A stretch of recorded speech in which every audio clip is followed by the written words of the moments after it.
মাত্র একদিন আগেও রাজধানীর থানাগুলোর মূল ফটকে ছিল তালা, বন্ধ ছিল সব সেবা কার্যক্রম। তবে একদিনের ব্যবধানে পুলিশ সদস্যরা ফিরতে শুরু করেছেন থানায়।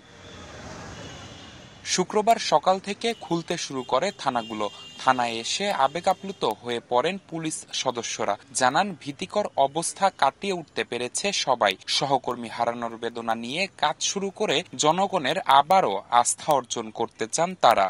আসলে আমাদের পুরো পরিবার, আমার পুরো পুলিশ সদস্য, আমরা সত্যিকারের ট্রমাটাইজড।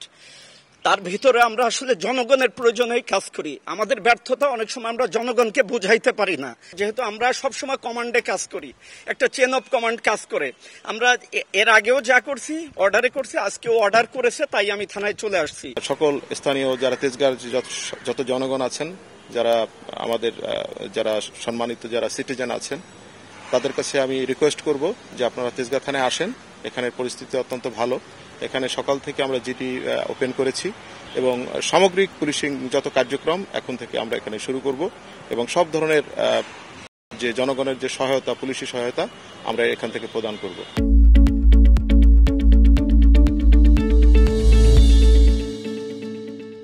পুলিশের সার্বিক কাজ স্বাভাবিক রাখতে সহযোগিতা করছেন সেনাবাহিনীর সদস্যরা। আমাদেরকে পুলিশকে আগে বাঁচাইতে হবে, তাদেরকে রিফর্ম করে নতুন করে কাজ করার জন্য তাদেরকে সেভ করাটা আমার অত্যন্ত জরুরি। এছাড়া ওই থানার ভেতরে ব্যাপক অনেক অস্ত্র রয়েছে।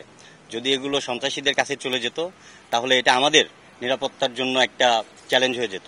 এদিকে পুলিশ সদস্যদের সহযোগিতার আশ্বাস দিয়েছেন সাধারণ মানুষ।